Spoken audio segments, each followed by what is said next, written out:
the deep sleep.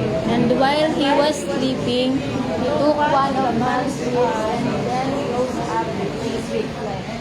And the Lord God made a woman from the rib that he had taken out of the man. And he brought her to the man. The man said, "This is now bone of my bones and flesh of my flesh. She shall be called woman, because she was taken She shall be called That is why a man leaves his father and mother, That's why a man with his mother, a mother is united with his wife, and they become one flesh. Amen. Puri po ang Panginoon sa kanyang salita. Tayo po saglit na manalangin. Panginoon, kami muli po nagpapasalamat, Lord God, sa kabutihan mo sa buhay ng bawat sa amin. Maraming salamat, Lord God, dahil pinakakuha po kami sa lugar na ito. Tuningan na may kagalakan at pag-ibig na nagmumula sa iyo, Panginoon. Maraming salamat, Lord God, dahil tuningan na you are the reason kung bakit kami nagsasama-sama sa lugar na ito, nagpe-fellowship, nagpupuri, sumasamba, nagpapasalamat, at tunay nga na nag-aaral ng iyong salita. Madalangin po namin, Lord God, sa umagang ito ay patuloy na ang iyong banal ng Espiritu ang kumilos, manguna at magbukas ng aming mga puso at isipan, Panginoon. Patuloy nga, Lord God, na maunawaan po namin yung mga bagay na gusto mong itulong sa amin hangaw sa iyong salita. Gawin niyo po kami ng pagbabayan, tunay nga na ikaw, Lord God, ang may taas sa aming kalagitnaan. Nagtago niyo po ako sa inyong likurat dahil walang nagmumura sa aking sariling kaalaman. Lahat ng ito, Panginoon, ay dapat ikaw ang may taas, ikaw ang may tanghal, at ang kalooban mo at ang nais mo, ang siyang hayag sa aming kalimitan. Guide us, Lord, at tunay nga na ito ang mapapulihan sa aming mga buhay. Let the Holy Spirit empower each and every one of us. Tunay nga na yung salita ang mag-glorify sa buhay ng bagay sa amin. Bless you, Lord. Lord, we love you. This is our prayer in the mighty name of Jesus we pray. Amen. So, good morning po. Nakaupo tayo lahat. So, magandang umaga po sa bawat isa at patuloy po na tayo ay nagpupuri. Nagpapasalamat sa ating Lord dahil tunay nga na tayo ay dinako niya sa lugar ito. Naman maraming binagyo, maraming nagsisuffer ng mga kababayan natin. Pero we are still thankful na tayo ay iniingatan ng Panginoon. So, ayan. Ngitian nga natin yung mga katabi natin ako. Para naman tayo malulungkot yan. So, tayo ay may kagalakan na nagmumula sa Lord. Dahil kahit anong pulos ang pagdaanan natin, kasama natin ang Panginoon. So sa ating pagpapatuloy, of course, tayo kami nagpapatuloy sa salita ng Panginoon sa libro, sa Book of Genesis. At last Sunday, balikan natin nung last Sunday na pag-usapan natin yung mga karakteristik o yung mga katotohanan patungkol sa bago magkasala si Adan at si Eva. Nakita natin na ang tao ay very special dahil we are handmade mismo ng ating Panginoon. Diruin mo lahat ng nilikha ni Lord, sinabi niya, inutusan niya ng nilikha niya. Pero yung tao, very special kasi si Lord mismo yung mismo dumampot sa alikabok, hinulma na tulad ng kanyang imahe at kumatindi pa, hiningahan niya, di ba? Ng kanyang sariling hininga. So grabe yung special na pagkakalikha sa ating ng Panginoon. At also nakita natin na nilikha tayo ng Diyos para maging good stewards of His creation. Ibig sabihin, mga mabuting katiwala. So, lahat ng nilikha ng Diyos, yung creation, ang nais ng Diyos, ang utos niya, ang desire niya is ingatan natin. Na kumbaga tayo yung maging mag-rule over, to tend, to keep, na tayo inilikha na magtrabaho para pangalagaan. At hindi lang yung creation, di ba? Even in our talents, skills, pera, kakayanan, resources, sa lahat actually lahat ng meron tayo. Tinawag tayo ng Diyos na maging good stewards, maging mabuting katiwala.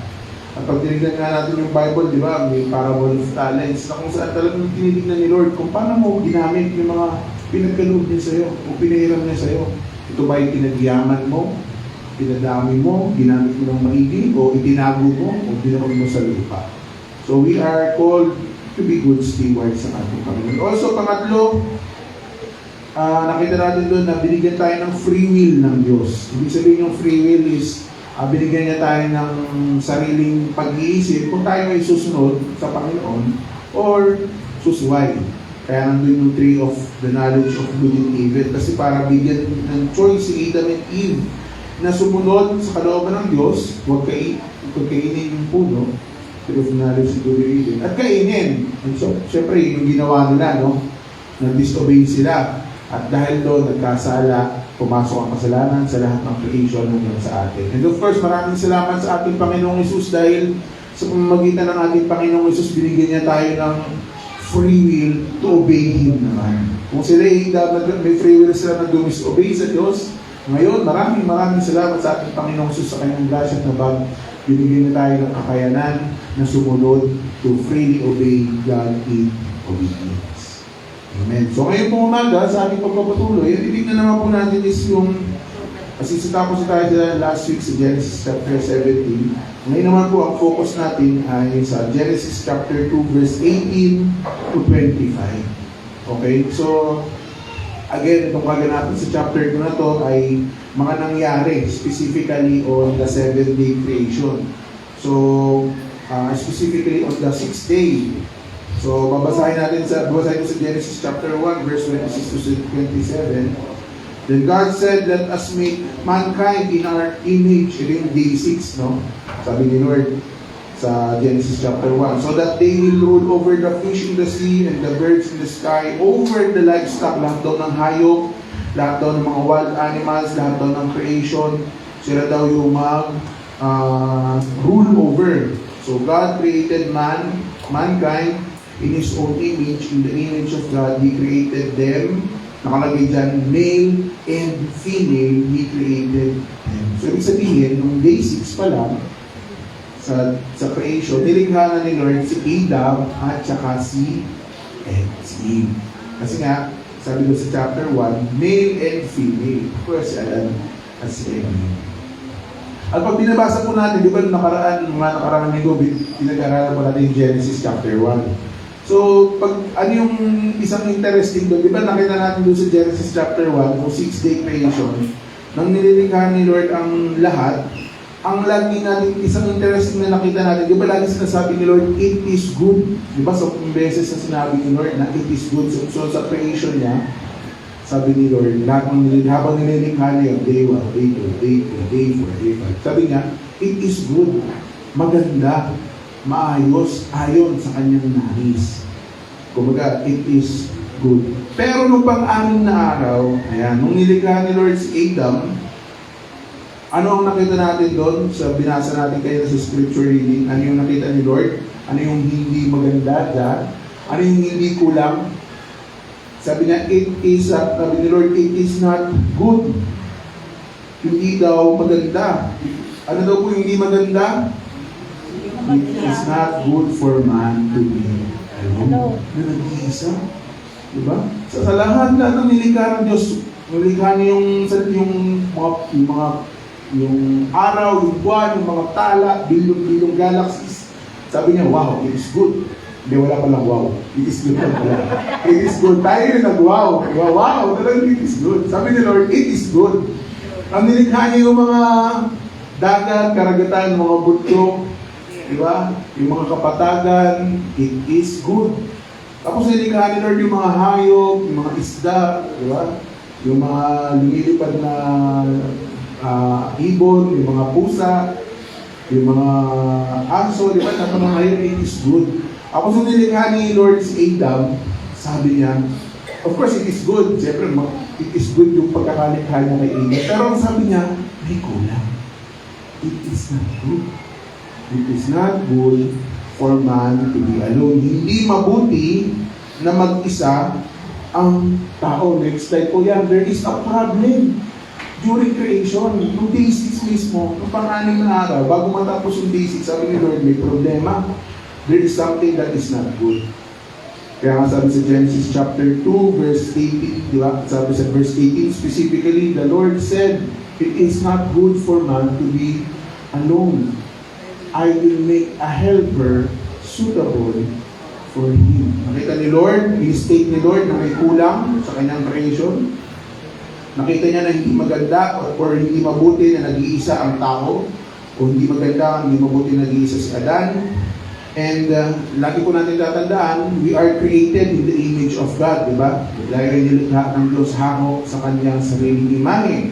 And part of that image, yung imahe ng Diyos, is being a social being. Ibig sabihin, hindi solitary, hindi nag-iisa. Ibig sabihin, relational, companionship, social being, kumbaga, the identity, yung image na binigay sa atin, na hango sa ating Panginoon is designed to not be alone. Sabi nga ni John Doe, no man is an island. Di ba? Kasi alam natin that God Himself is a triune being.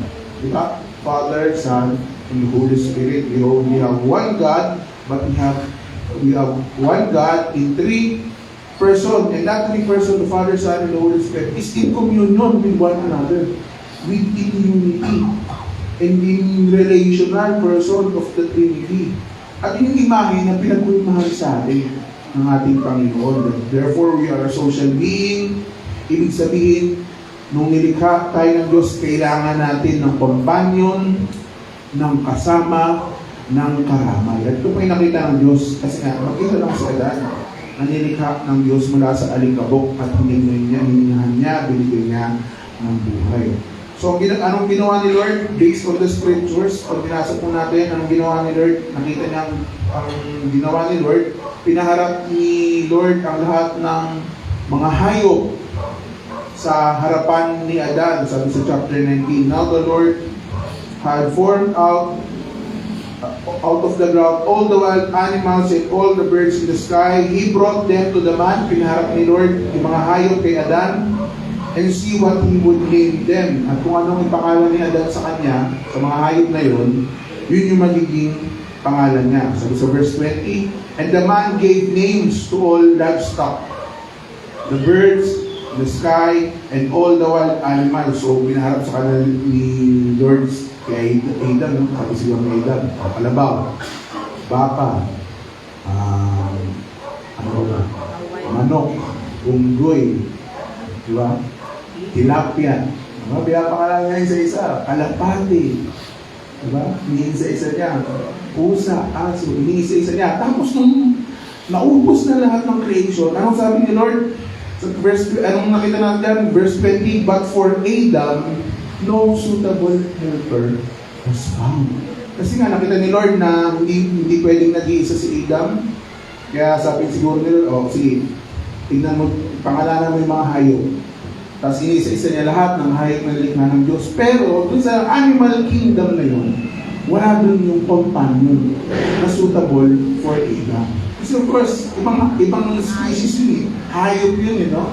So pagkamat, diba tayo minsan, masaya tayo pag may alaga tayong aso, di ba? Masaya tayo pag may mga alaga tayong mga pusa, di ba? Pero yung companionship na sinasabi ng Diyos dito is hindi kaya punan ng mga hayop.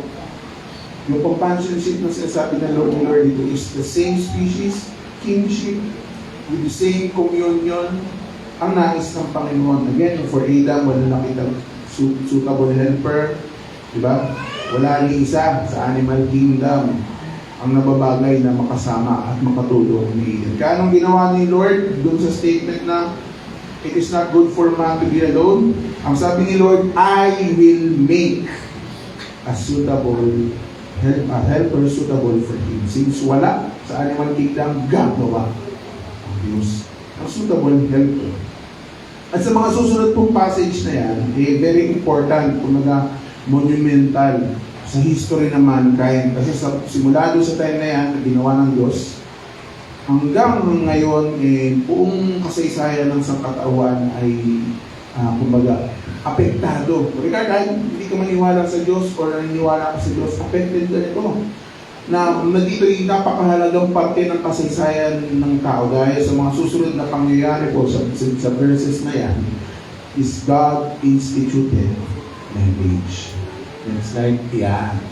So, sa mga chapter na yan, sa verses na yan, makikita po natin dyan, on the 6th day, sa pang-anim na araw, God instituted, God ordained, God installed, imposed, authorized, ginawa, pinatupad ang marriage or ang kasalan between a man and a woman.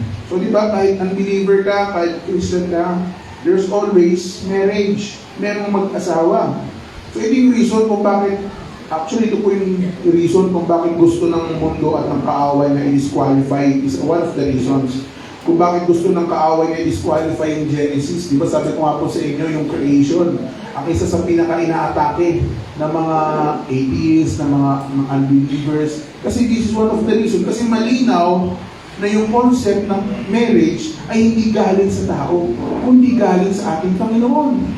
Di ba? Na ito ay hindi gawang tao, ito ay hindi ginawa ng tao, but God Himself ang nag-institute, ang nag-utos, ang nagsabi, ang naggumawa between a man and a woman. Kasi di ba yung mundo natin ngayon, gusto nila pakasal sa kapwa lalaki.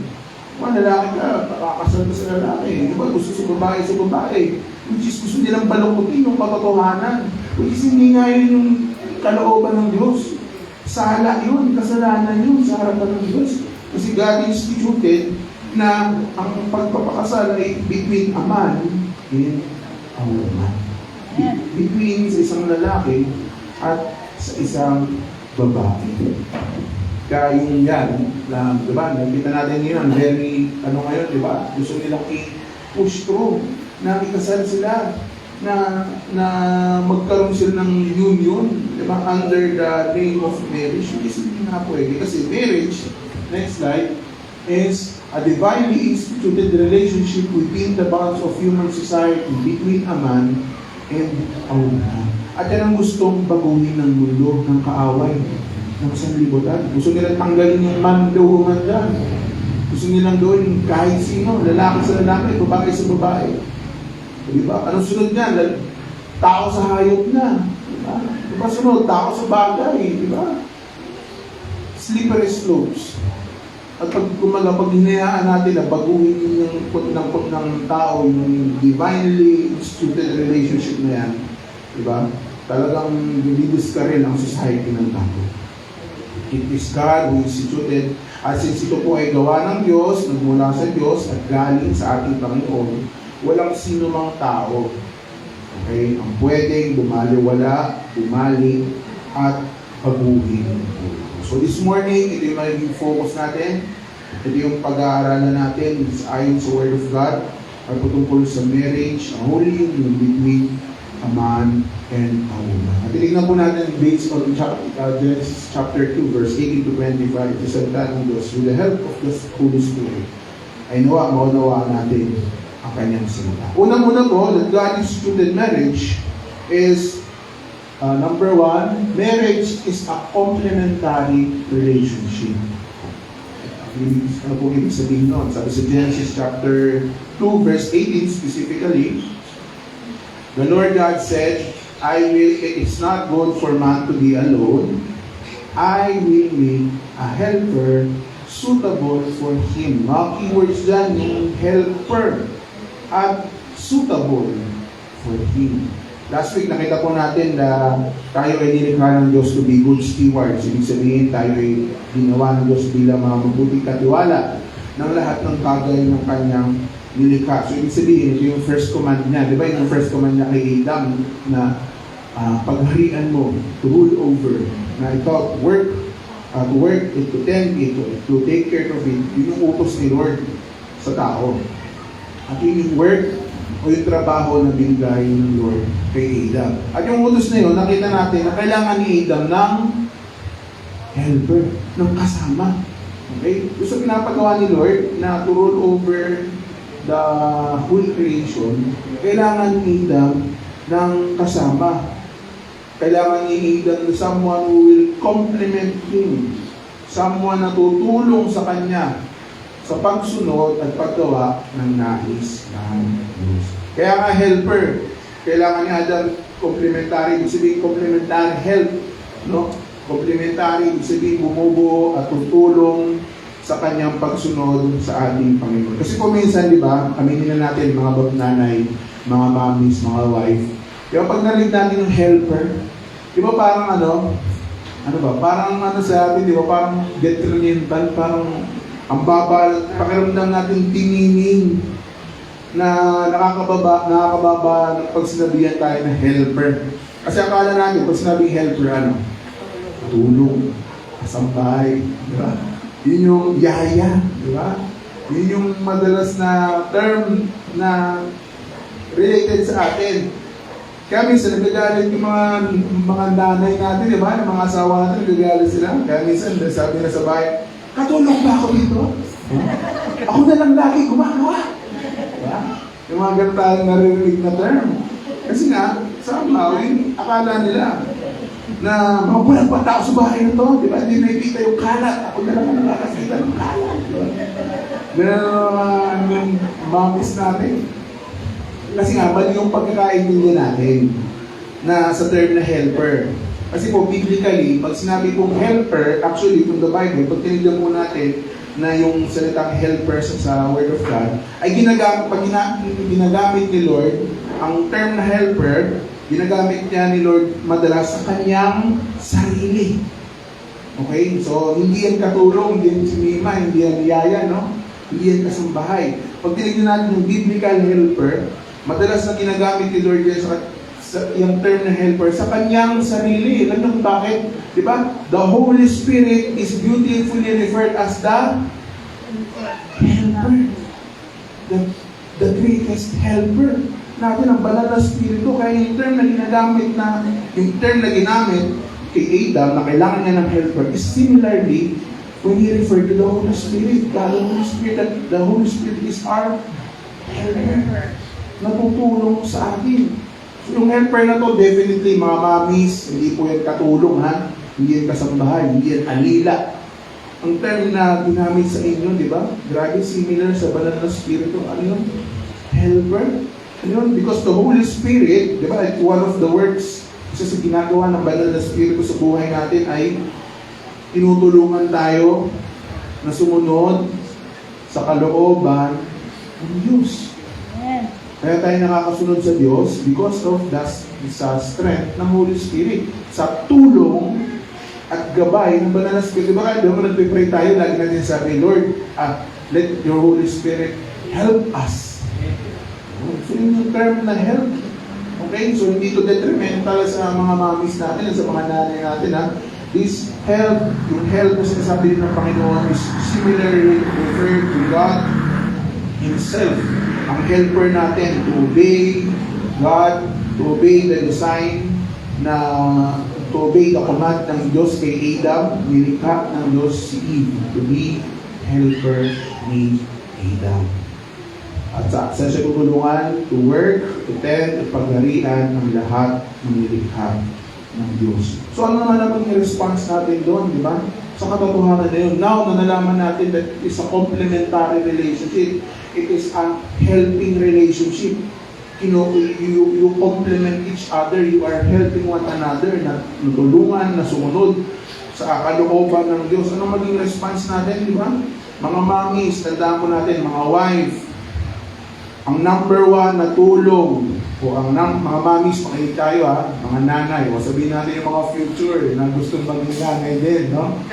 Sa mga nanay natin, sa mga mommies natin, sa mga wife natin, ang number one na tulong, na number one na help at ministry na kailangan ng mga misteryo ay tulungan silang sumunod sa Panginoon. Amen. Number one na kailangan nilang tulong mula sa inyong mga nanay, mga mommies, is tulungan ng inyong asawa na sumunod sa inyong sa ating Panginoon. O gawin natin ito. Kunwari, since ito ay marriage, no? Kunwari, handa tayo. Kunwari, nasa kasal tayo. Hawakan nyo nga yung mga kamay ng mga mister nyo. Di ba? Hawakan nyo nga yung kamay ng mga partners ninyo, ng mga mahal niya sa buhay. Mga wife, mga mami, sabihin nyo nga tingnan nyo sila sa mga mata. Yun! Tingnan nyo sila sa mga mata. Kung paano tinignan ni Adan si Eva. Oh, di ba? Ayaw tumingin, dapat tumingin. Mga wife, mga mami, sabihin nyo yung pangalan ng asawa niyo. Sabihin nyo, ibang pangalan. Layo yun. Sabihin nyo yung pangalan, stating name. Tapos sabihin niyo, I will be your helper. Tutulungan kita na sumunod sa nais at kalooban ng Diyos. Wala si King, nasa baba. Maya Ali, pagkakatingin kami na lang. So, di ba? Yun yung kalooban ng Diyos. Na tayo bilang mga mag-aasawa, specifically mga nanay natin, mga asawa natin babae, mga partner natin mga babae, ang nais ng Diyos, tulungan niyo ang inyong mga asawa na sumunod sa kalooban ng Panginoon. Again, marriage sa mga kapatid sa complementary relationship. Pagsasamang nagtutulungan, hindi kayo nagsisiraan, okay? Walang ganun, ha? Baka mamaya may mga mag-asawa pa rin nagsisiraan. Ako, misis ko, napakalakas sumilig. Mister ko, napaka-puraras kami. Kinikwento mo ba sa small group mo? Kinikwento mo ba sa mga barkada mo, mga kapatid? No, huwag ganun, ha? Dapat tayo yung kauna-una magtatanggol sa asawa natin. Tayo ang kauna-una magpoprotekta sa asawa natin. Tayo ang kauna-una ang tutulong sa asawa natin. Kung yung mga tao sa paligid hindi nagtitiwala sa asawa niyo, kayo dapat ang unang nagtitiwala sa akin. Because that is the design of the Lord. To be good helper. To be helpers of your partner. Kaya nga di ba laging may warning ng Panginoon? Kasi nga sabi sa 2 Corinthians 6 verse 14, Do not be unequally yoked together with unbeliever. For what fellowship has righteousness with lawlessness? And what communion has light with darkness? Ibig sabihin yung righteousness at yung lawlessness ay hindi mo pwedeng pagsamahin. Diba? Hindi pwedeng pagsamahin ng liwanag at ang kadiliman. Hindi mo pwedeng pagsamahin ng tubig at ang langis. So in marriage, hindi mo pwedeng pagsamahin ng unbelievers sa believers. Kasi anong help ang mapapala mo dun? Hindi. Kaguluhan nga yun eh. Magulo na nga ang pag-aasawa. Pag-aasawa ka pa ng hindi mananampalataya, hindi gulong-gulong-gulo yun. Diba? Yung believer nga, magulo na yun eh. Diba? Kaya nga tayo dito, hindi na tayo nag-ano eh. And they live happily ever after. Walang ganun. Diba? Lalagay daw sa tahimik. Ako, walang ganun. Marriage is definitely not silent. Hindi tahimik ang marriage. But siyempre, ito yung grace ng Lord that will sustain the marriage. Pero again, we are not, di ba, napakalinaw na salita ng Diyos na tayo ay huwag makipamato sa hindi man ng balataya. Kasi ang design ng spouse o ng asawa is tutulungan ka na sumunod sa kalooban ng Diyos. And definitely, pag unbeliever ang asawa ko, tutulungan ka ba yung sumunod sa Diyos? No. Hihilahin ka ng palayo sa ating Panginoon. Hahatakin ka niyan sa pagsunod sa Diyos. Kaya yun yung sinasabi ng Diyos sa kanyang salita. Because that is true. Dahil ang pag-asawa is a complementary relationship, beneficial sa bawat isa, nagtutulungan sa bawat isa. Yun, reminder ko sa ating mga single dito, no? mga binatag dalaga natin, na ang salita ng Diyos ay hindi nagbabago. Kaya tayo ay maging maingat. At ganoon din naman sa ating sa may mga partners na, no? We have to be reminded lagi na mga misis, sabihin natin sa mister natin that I will help you. Ang sumunod sa kalooban ng Diyos. Responsibilidad nyo yan actually. Kasi one of the reasons kung bakit tayo nilikha ng Diyos is to help our partner. Pangalawa, marriage is a companionship relationship. Bilisan lang natin, ano? So, marriage is a companionship relationship. Sabi sa Genesis chapter 2, verse 19 to 20. Now the Lord God had formed out of the ground all the wild animals and all the birds in the sky. Yun nga, nilikha ng Diyos ang lahat ng hayop. Pinakita niya sa kay Adam ang lahat ng livestock. Pinangalanan niya lahat ng hayop, ng mga ibon, mga wild animals. But for Adam, no suitable helper was found. May dalawang reason kung bakit pinarada ng Diyos kay Adam yung mga creation. Una, para pangalanan niya. Kasi diba, ang sabi ng Diyos to rule over them. And one of sa mga pet na ginagawa ng isang ruler o ng isang katiwala is siyempre, you rule over those things. At one of those ay papangalanan mo sila. So diba, for example, sa pamilya, ang nagpapangalan sa atin yung mga magulang natin kasi they rule over us.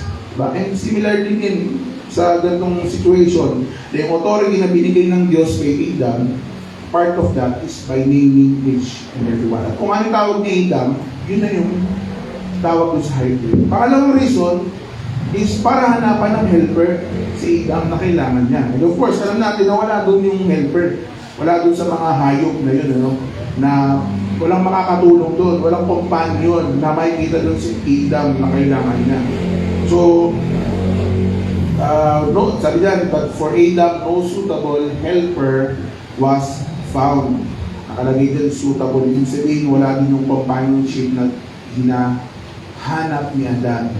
And nilikha ng Diyos may void sa puso ni Adan na tanging si Eva lang ang makakapuno. Okay? So, na gumawa si Lord noon ng void kay Adam, at anong ginawa doon? Na ating Panginoon binigay ni Lord si Eva kay Adan. Because the marriage is a companionship relationship. So kung kanina mga mommies, mga daddies naman, okay, parang pair. Mga tatay, hawakan niyo yung kamay ng inyong mga misis. Yan. Tingnan niyo sila sa mga mata. Di ba? Mga daddies naman, di ba? Tandaan niyo po, mga tatay, mga daddy, hindi ka kumpleto kung wala yung nasa harapan namin. Okay? Hindi ka kumpleto. Diba? Hindi ka kumpleto kung wala yan yun. Ang misis mo ang kukumpleto sa yun. Okay. Yung iba, napapasaan na ulan.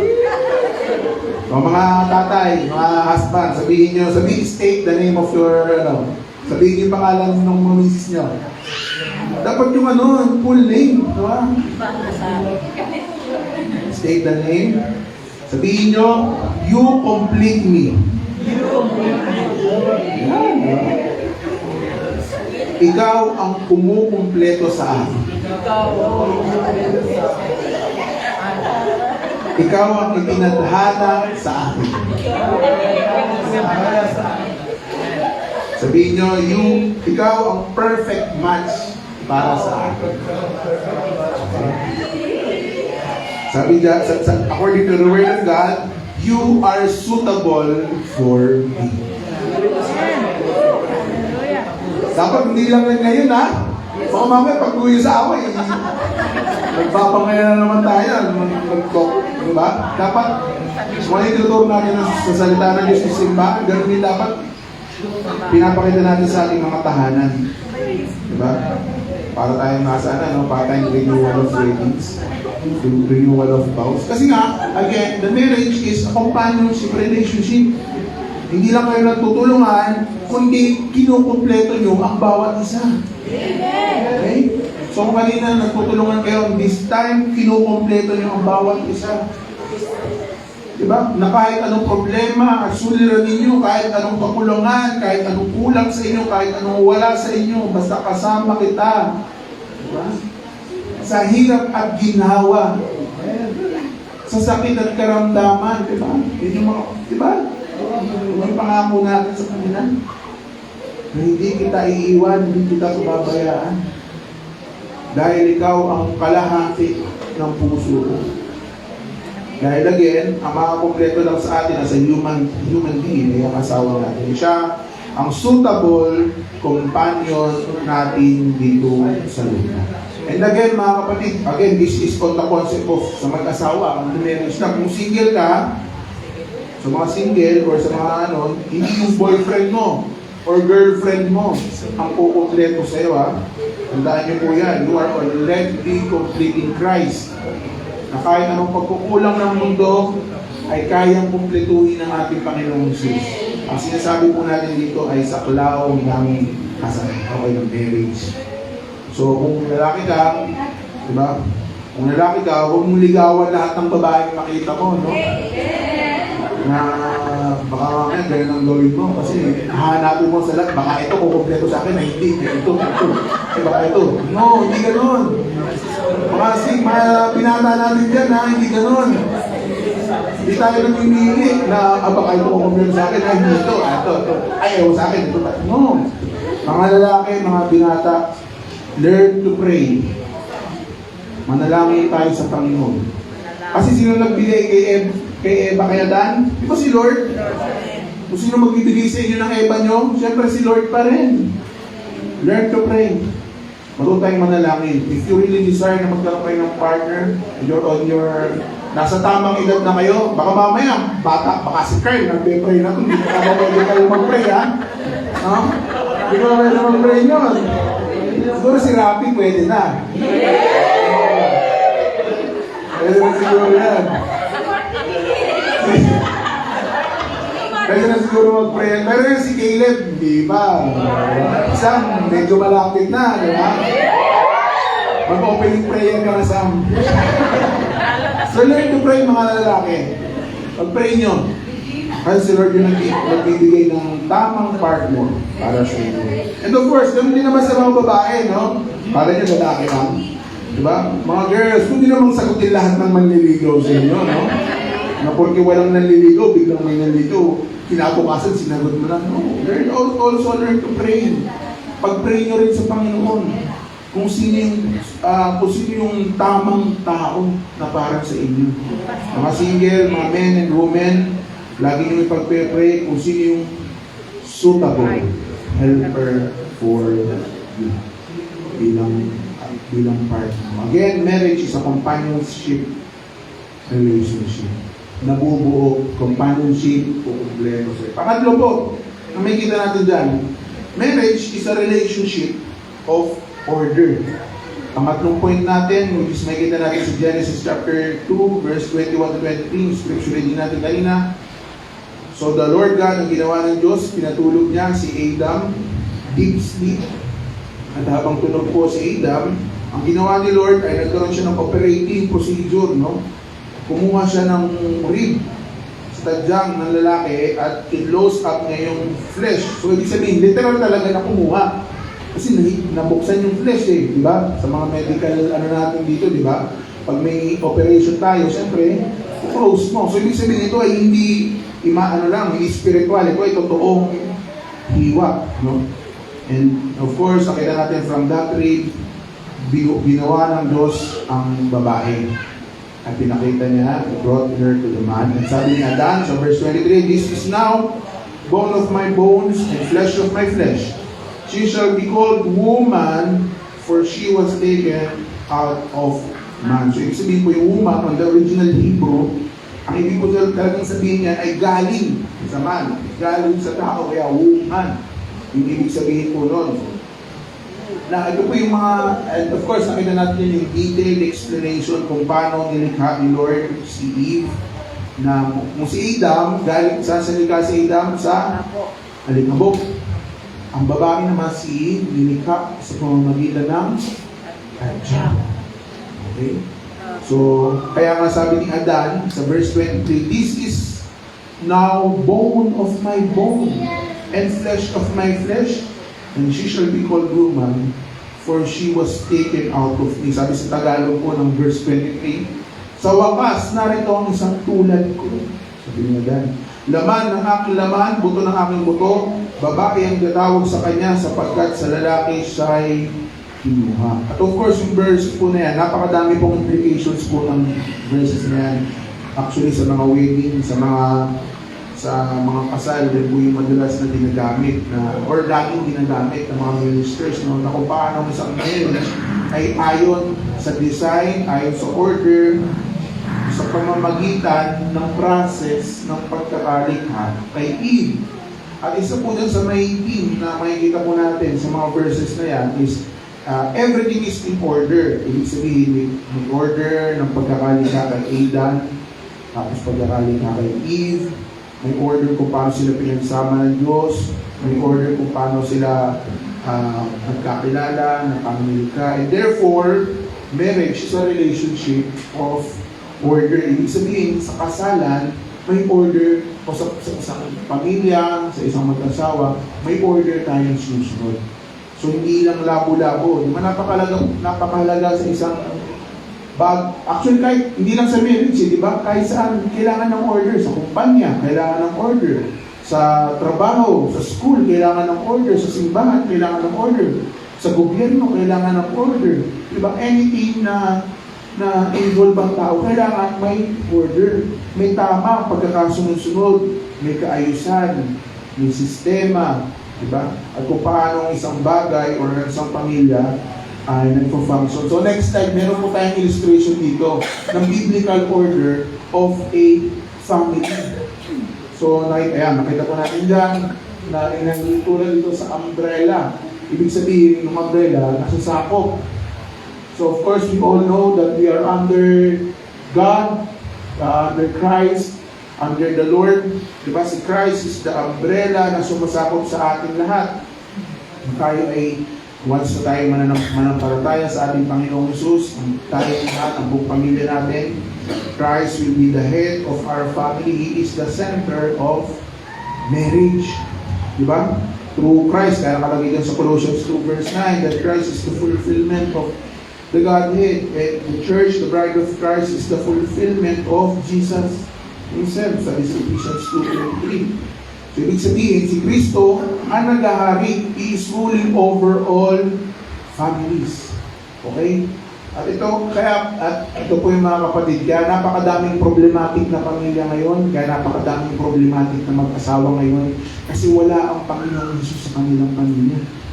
Wala itong covering at paghahari ng Diyos sa kanila. Napaka-importante na ang aming Panginoon ang sentro ng ating marriage. Diba kaya nga lagi natin sinasabi, Christ should be the center of our marriage. Kasi kung wala yung napaka-importanting umbrella sa buhay natin, which is ang ating Panginoon, madidistaril talaga tayo. Next in order ay ang husband.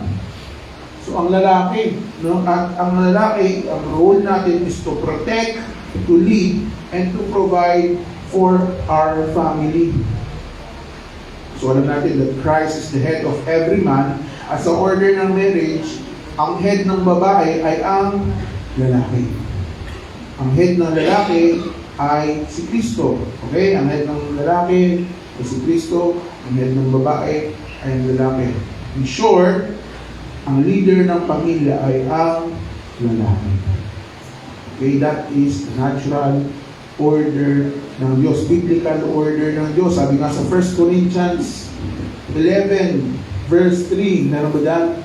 Yan, 1 Corinthians 11 verse 3. But there is one thing that I want you to know. The head of every man is Christ, and the head of woman is man, and the head of Christ is God. So ito yung order na sinasabi ng ating Panginoon. Ito yung design ng Lord sa marriage, yung analogy na gusto niyang yung gustong maipakita ng Panginoon sa atin, that the marriage is in order. Si Eva hindi kinuha sa, diba nakakatuwa nga po, diba, sa mga analogy ng kasal, diba? Even yung pagkuha ng Diyos sa katawan ni Adan, may order eh. Hindi kinuha ni Lord yung buto mula sa paa para apakan ni Adan. Diba? Hindi na kinuha yung buto sa ulo na part ni Adam para pangunahan at maging leader ni Adan. Anong ginawa ng Diyos? Specifically, kinuha niya sa tagiliran yung buto. At anong analogy ng mga ministers doon, di ba? Malapit sa puso ni Adan para mahalin, yakapin, ingatan, to guide, to protect, to lead her, to cherish her, to provide for her, and to love her. Okay? That is the order. Kaya nga sabi sa Ephesians, balik natin yun, sa Ephesians 5:25-26, mga lalaki, okay, mga tatay, sabi ng salita ng Diyos, mahalin ninyo ang inyong asawa gaya ng pagmamahal ni Kristo sa kanyang iglesia. No? Bago tayo magsulat, mga daddy, tingnan natin ang ating mga mommies, no? Tingnan natin yung mga wife natin. Sabihin natin sa kanila na sabihin na, mga na kayo magsulat. Ito lang naman yan, sulat nyo na lang yung verse. O, sabihin nyo mga daddy, sabihin nyo sa mga wife na mga moms nyo. Napapasana all yung iba, no? Ito talaga, sana all. So, tignan natin sila sa kanilang mga mata, mga tatay. Sabihin natin sa kanila, sabihin niyo yung pangalan. Yan. Tignan nyo sa mga mata, mga asawa nyo. Sabihin nyo, mamahalin kita gaya ng pagmamahal ni Kristo sa kanyang simbahan. Napakabigat, nakatawa, no? Pero napakabigat pong statement ng mga kapatid, mga tatay. Napakabigat na statement. Alam niyo kung bakit? Inihandog niya ang kanyang buhay para sa iglesia, para sa church. Upang ialay ito sa Diyos. Diba? Ganun ginawa ng ating Panginoong Diyos. Inalay niya ang kanyang buhay para sa simbahan. Upang ialay sa ating Panginoon matapos linisin sa pamamagitan ng paghuhugas ng tubig at ng kanyang salita. That is the responsibility, mga tatay, mga daddy. At yun ang order na nais ng Diyos sa atin. Namamahalin natin ang ating mga asawa. We will protect them, we will guide them, we will lead them, we will provide for them, we will take good care of them. Mamahalin natin sila gaya ng pagmamahal ng ating Panginoon sa kanyang simbahan. Sa mga wife naman, sa mga mommies naman natin, alam ko yung iba nahihirapan po dito. Pero ang mga wife, ang order ng Diyos sa marriage, kayo bilang mga wife, balik natin doon sa umbrella, pakita natin, is, ayan, ang order ng Diyos sa mga wife ay to submit to your husband. Sa Tagalog, magpasakop sa pamumuno ng inyong mga asawa. Alam ko, some of us are struggling here, sa mga kababaihan, for many reasons, but mga kapatid, ito po yung order na nais ng Diyos. Sabi sa Colossians 3, verse 18, wife, submit to your husband as is fitting for those who belongs to the Lord. Ibig sabihin, if you belong to the Lord, kung ikaw ay totoong mananampalataya ng ating Panginoon, kung ikaw ay nabibilang sa pamilya ng Diyos, ikaw ay totoong mananampalataya, totoong Kristiyano, ikaw ay magpapasakop sa leadership ng asawa mo. Dahil ang husband natin ang natasa ng Diyos to lead na pangunahan ng pamilya natin in the concept of marriage. Okay? So sabihin pa ba natin, mga mamis, mga asawa natin, magpapasakop tayo? Sige, sabihin natin para fair.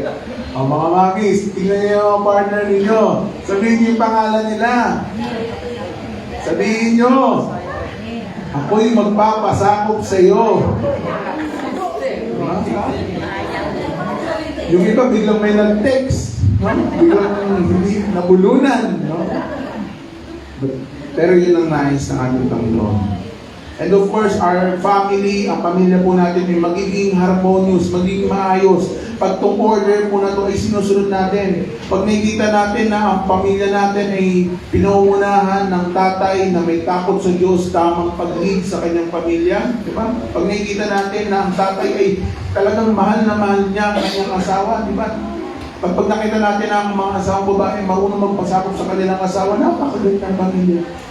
At kahit yung mga anak natin, nakita nila yun na wow, si mama at si papa nagmamahalan sila, di ba? They will find security sa tahanan nila. Yung tahanan nila, magiging home nila, di ba? Yung bahay nila, magiging tahanan. Tapos nakikita nila na nasa tamang order ang kanilang pamilya. Pero again, reminder to, ito ay on the concept of marriage. So kayo yung mga single pa, hindi to applicable sa inyo. Okay, lalo ko sinasabi na, lalo na sa mga babae, di ba? Kasi may mga nagsasabi na mag-boyfriend at girlfriend pa lang sila, pero pinapractice na nila yung submission. No. Yung submission is only applicable to marriage. Pag mag-asawa kayo. Kaya di ba maraming mga mag-boyfriend-girlfriend nagkakasala, nagko-commit ng sexual immorality kasi sumunod sila sa gusto ng lalaki. Diba? Kaya maging maingat tayo mga kapatid. This is a reminder. The word of God is a reminder for us. Hindi si boyfriend ang authority nyo. Hindi kung sinong special someone ang authority nyo. Applicable lang ito sa may asawa. Ngayon, sino ang authority nyo? See? Siyempre si Lord, lahat tayo si Lord. Sino authority nyo? Parents ninyo. Diba? Sabi ni Lord, children, obey your parents. Honor your father and your mother. Habang hindi pa kayo nasasaklaw ng kasal, ang authority ninyo ay ang inyong mga magulang. Okay? Kaya lagi natin maging sisikapin natin that everything in order, di ba? Na ito ang kayusan na nais ng ating Panginoon. Ito yung order ng marriage, that the husband, mga tatay, mga daddy, will lead the family, will protect and provide for the family. Ang mga nanay naman natin will support, will submit, will comfort, and nurture the family. Mahirap po ba? Mahirap po ba? Siyempre mahirap. Mahirap yun kung wala ang Panginoong Yesus sa marriage natin. Pero with Christ, diba, all things are possible. Lalo na sa pagsunod sa Diyos. Because the Holy Spirit will empower us. Again, marriage is a relationship of order. Pang-apat po, na point na nakikita natin, marriage is a relationship of unity. Okay? So Genesis chapter 2 verse 24, that is why a man leaves his father and mother and is united to his wife, and they become one flesh. Nung tayo po ay single pa at hindi pa tayo nakapag-asawa, we are under the authority of parents natin. Okay? We are united under them. Kasi bilang isang pamilya, di ba pag sinabi mo, pamilya ni ganito, ibig sabihin, pag sinabi mo pamilya ni ganito, kasama din yung mga anak. Diba? Nung mag-asawa. One unit.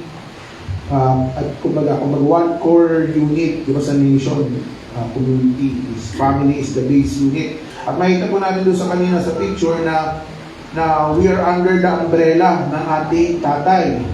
Then next ay ang ating nanay. At pag sinabing pamilya tayo, we are united bilang isang pamilya. Pero, sabi ni Lord, we will leave yung united unit na yon. So, ibig sabihin ng tamang term, kaya nakalagay po dyan, di ba? Ang sabi dyan, that is why a man leaves his father and his mother. Ibig sabihin, yung unit na yon, yung single unit na yun, na sinasabi natin, pag ikaw ay kinasal, tayo ay hihiwalay dun sa unit na yun. Okay? Hindi na tayo magiging parte. Bagamat nanay at tatay pa rin natin sila, parehong kapildido, iisang pamilya. Pero when it comes sa harapan ng Diyos, tayo ngayon ay iiwan natin yung pamilya na yon. Tayo ay aalis sa authority at sa umbrella ng parents natin. At ano daw gagawin natin? We will be united with His wife. Magiging isa tayo with our wife. Kumbaga, tayo ay hihiwalay and they will become one flesh. So, ibig sabihin, from this united pamilya, kayo, aalis ka doon, magiging isa kayo ng asawa mo, at kayo rin mismo ay bubuo ng sarili niyong pamilya. Okay? Because marriage is a relationship of unity. Aalis ka doon sa pamilya mo, at ikaw ay mismo bubuo ng isang sarili mo na united under you and your partner. Okay? Kaya ngayon, di ba, nakalagay dyan, one flesh, di ba, hindi naman talaga literal na nagiging one flesh eh. Pero because of the unity ninyong dalawa, you are considered one flesh. Hindi ka na kilala bilang anak at ng mga magulang mo, kilala ka na bilang asawa ng asawa mo. Okay? Because you are already united. Pinagsama na kayo ng Panginoon. Kaya nga sabi sa Mark 10 verse 9, therefore what God has joined together, let no one separates. Diba? Minsan may mga magulang tayo na nag-struggle na gano'n eh. Na yung pag-anak natin, ikinasal na. Diba? Ang hirap i-let go. Lalo na pag paboritong anak mo. Diba? Mabait sa'yo. Diba? Ang hirap i-let go. Pero that is the truth eh. Na kailangan nilang umalis sa poder natin at sumama sila sa kanilang bagong pamilya na bubuuin. Because sila ay pinagsama na ng ating Panginoon. Yung pinagsama ng Panginoon ay kahit kailan ay huwag paghiwalay ng tao dahil tayo ay considered one flesh sa mata ng Diyos. Diba? Kaya nga again, diba? Sabi ni Lord, kaya winawarningan tayo ng Diyos na huwag tayo may ipamago sa limanan ng palataya eh. Kasi hindi mo mapagsasama yun. Magiging one flesh kayo, ikaw, you are living in righteousness, tapos yung kapartner mo, you are living in, yung partner mo ay walang Panginoong Jesus. Diba? Ikaw ay namumuhay sa liwanag, at yung partner mo ay namumuhay sa kadiliman. Magulo, sakit sa ulo, diskare ng buhay, napapasokin niyo. Na tayo ay mga anak ng Diyos ay hindi pwedeng maging isa sa anak ng kadiliman because righteousness cannot be one with lawlessness. Ang liwanag ay hindi pwedeng pagsamahin sa kadiliman. And again, marriage is a relationship of unity. Kapag tayo ay kinasal, hiwalay tayo sa ating mga magulang, magsasama at magiging isa. And again, this is a reminder for us, lalo na sa mga may asawa, we have to be united. Hindi pwedeng lagi tayo nag-aaway, no? Of course, may mga maliliit tayong pinagtatalunan ng mga bagay-bagay. Pero kailangan natin sikapin na buuin natin yung pamilya natin. Ayusin yung hindi pagkakaunawaan. Diba? Kung may mga kaibahan tayo sa mga desisyon, diba? Pag-usapan natin. Kung pareho naman kayong tama, hindi pag-pray nyo sa Panginoon kung ano yung tamang direction ng pamilya ninyo.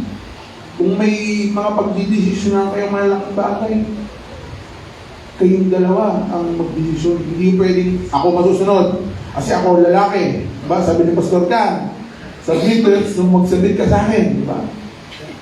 Hindi pwedeng ganon. Hindi yung lisensya na gawin mo yun. You are united. You are, marriage is a relationship of unity. You are united in Christ. You are united, pinagsama ng Panginoon. Kaya nakakalungkot, di ba? Nakakalungkot pag nagkakanya-kanya kayo, nagkakanya-kanya tayo. Nasaan ang asawa mo? Ay, andun, may pinuntahan. Ba't nandito ka? Ay, gusto ko dito eh. Diba? Wala kang lasang pakin. Nakakalungkot. Kasi we have to be united in everything.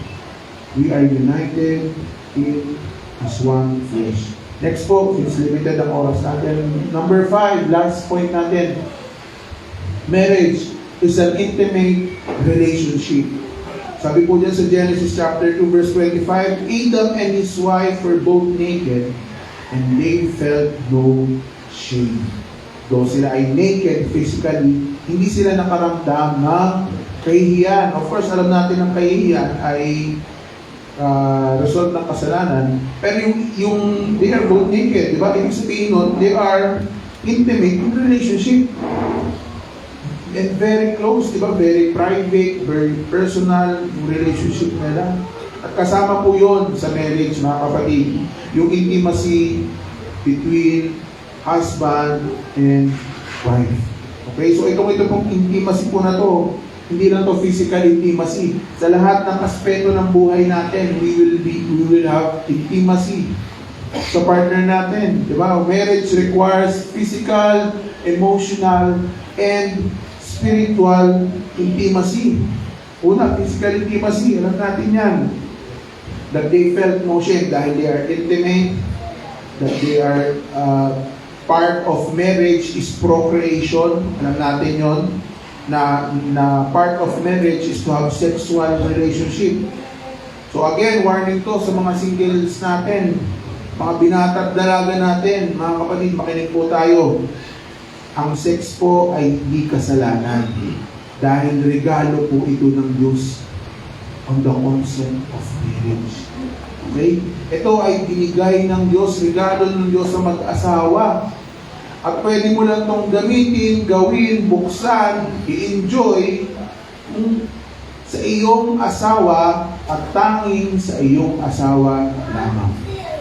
Okay? Regardless kung anong sabihin ng mundo, regardless kung anong sabihin ng kultura natin ngayon, hindi magbabago yan.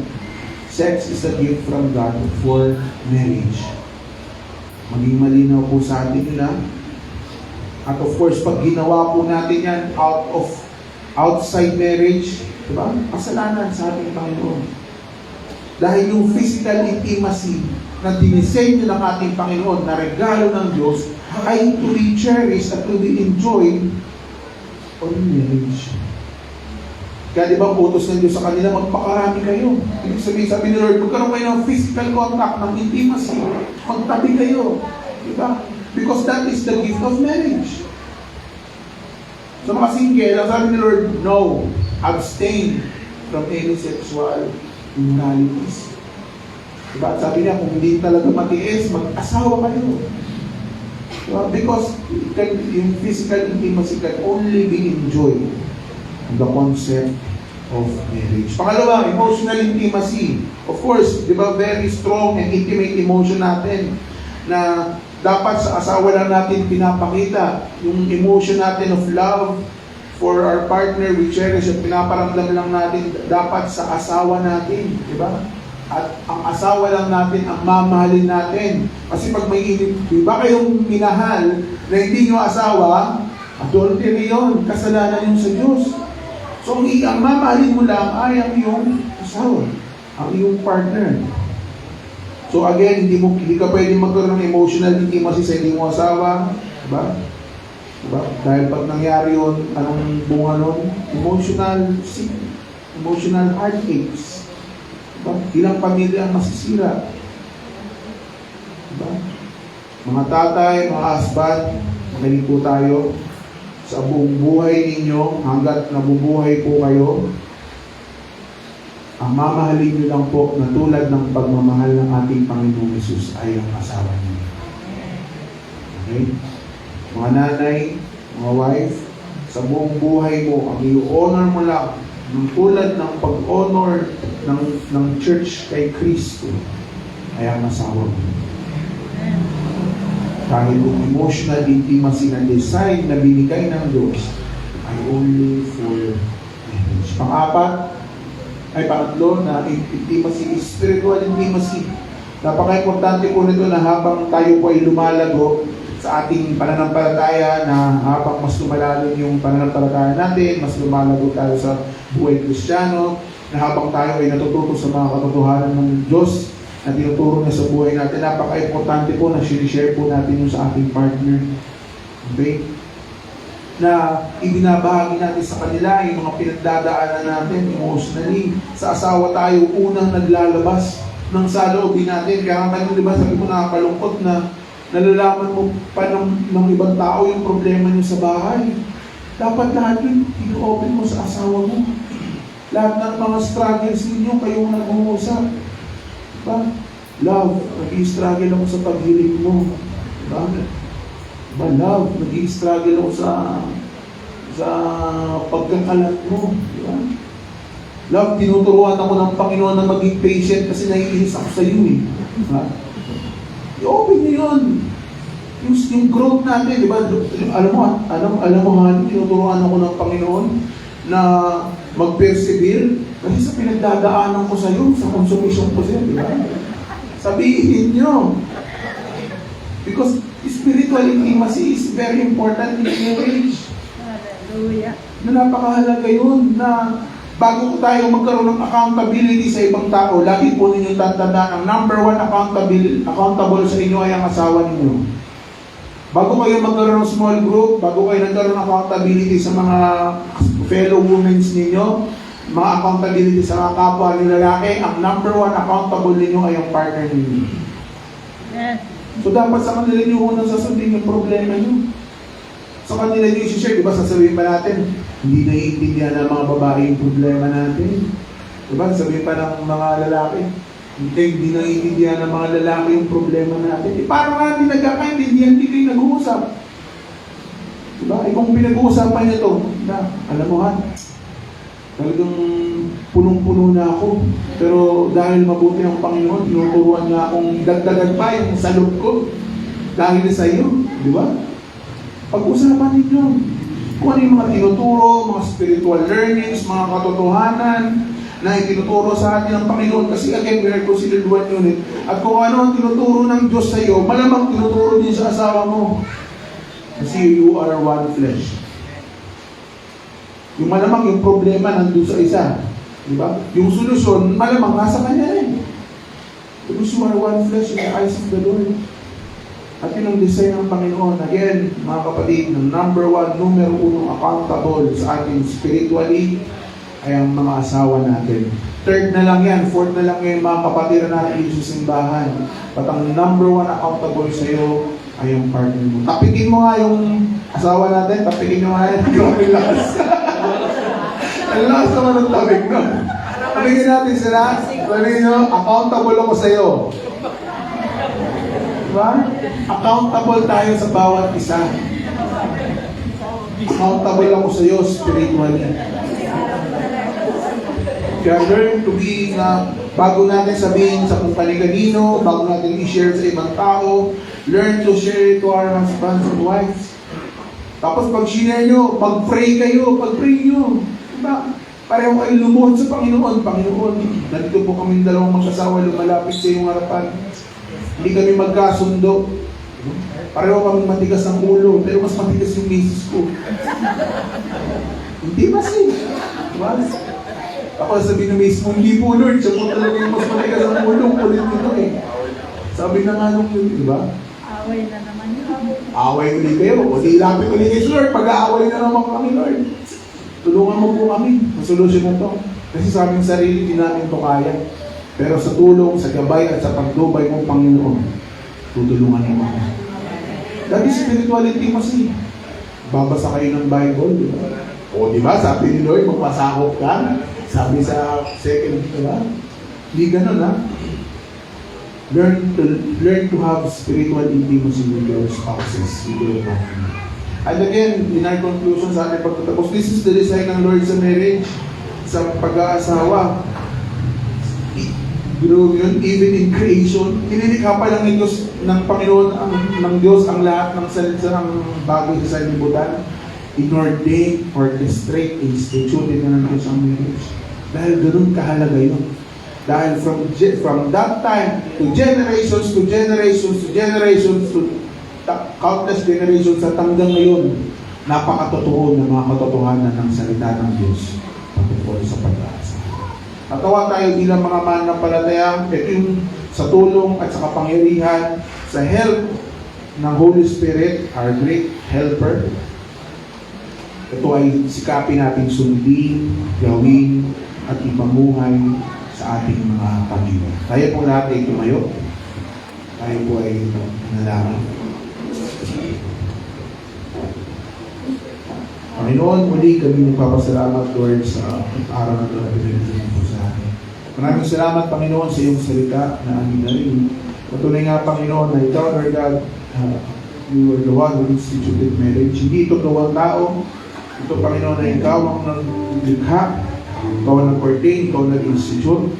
Yes, Lord. Ikaw rin, Panginoon, ang nagbigay sa aming Panginoon. Lord God, ang dalangin po namin, Panginoon, sa mga may asawa na, mga mamis at dalis namin dito, Lord God. Dalangin po namin, O Lord, ay nawa ikaw ang maghari at mauna sa aming mga pamilya. Alam namin, Panginoon, na mahirap na mamuhay ng sa lupang ito, Panginoon, with our differences, of characters, and attitudes, O Lord. Pero alam namin, Panginoon, na ang iyong banal na Espiritu ay makapangyarihan para pagkaisahin kami, Panginoon. Dili po, Lord God, sa mga kapatid na namin, mga single, sa mga binatang dalaga rito na walang pangasawa. Ngayon pa lang, Lord, we are praying for them na nawa kung kalooban mo, ikaw ang magbigay, Panginoon, ng tamang partner sa kanila, Lord. Alam namin, Panginoon, na sa mundong mo, napakadaling magkamali, Panginoon. Kaya ang dalangin po namin sa kanila for them, nawa, Lord God, lagi nilang siya sa atin ang kalooban mo, lalong-lalo na sa pagpili at sa paghanap ng mga partner. At hindi po, Panginoon, sa mga kapatid din namin dito na nag-iisa na lang sa buhay, na wala na yung mga partners sila, Lord God. Alam po natin na malungkot ang buhay na nag-iisa. Pero ang dalangin po namin, Panginoon, ay nawa ang comfort ng iyong banal na Espiritu ang laging sumama po sa amin. Na sa aming pag-aantay sa muling pagbabalik ng aming Panginoong Jesus, aantayin namin yung kasalan sa langit between the church, your bride, and Christ as our Savior. Ating po ipag-pray at ang ating kapatid sa ating kanan, let's bless them. Salamat po, Panginoon, tayo sa Sheila. Dalangin ko na kayo po, Panginoon. Mabay. Unang kayo po siya. Unang po siya, Panginoon. Pwede na sa mag-asawa.